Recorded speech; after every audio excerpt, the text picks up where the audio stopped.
21 শতকে এসেও ভাইকিংদের মতো জীবন কাটাচ্ছেন এক ব্যক্তি। জার্মানির মোটা অঙ্কের বেতনের চাকরি আর বিলাসী জীবন ছেড়ে তিনি ফিরেছেন বসনিয়ার নিজ গ্রামে। আধুনিক যুগের সব আরাম আয়েশ ছেড়ে কুঠার বানিয়ে আর ঘোড়ায় চড়েই তিনি খুঁজছেন নিজের সত্যিকারের স্বাধীনতা। 21 শতকের বসনিয়ায় যেন টাইম মেশিনে চড়ে হাজির মধ্যযুগের এক লড়াকু। নাম তার স্টিভ প্লেইচ, যিনি কনস্ট্রাকশন সাইটের ইট পাথর ছেড়ে এখন পুরোদস্তুর ভাইকিং। গায়ে পশুর চামড়া আর হাতে কুঠার নিয়ে দিব্যি ঘুরে বেড়ান নিজের গ্রামে।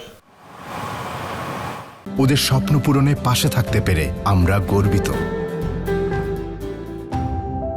7 বছর আগে জার্মানির আয়েশি প্রবাসী জীবন ছেড়ে ফিরেছেন বসনিয়ায়। তবে লুটতরাজ নয়, তার কাজ হলো কুঠার বানানো। সেই শখের কুঠার কিনতে কানাডা থেকে আফগানিস্তান সব জায়গা থেকেই মানুষ ছুটে আসে তার ডেরায়। ভালো উপার্জন ছেড়ে দিয়েছি শুধু স্বপ্নের পেছনে ছুটবো আর স্বাধীন থাকবো বলে।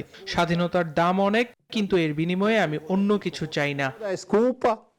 আধুনিক এই ভাইকিং এর কাছে টাকার চেয়ে মনের শান্তিই বড়। নিজের হাতে গড়া এই ভাইকিং রাজ্য আর স্বাধীন জীবন তিনি পৃথিবীর কোনো কিছুর বিনিময়েই ছাড়তে রাজি নন।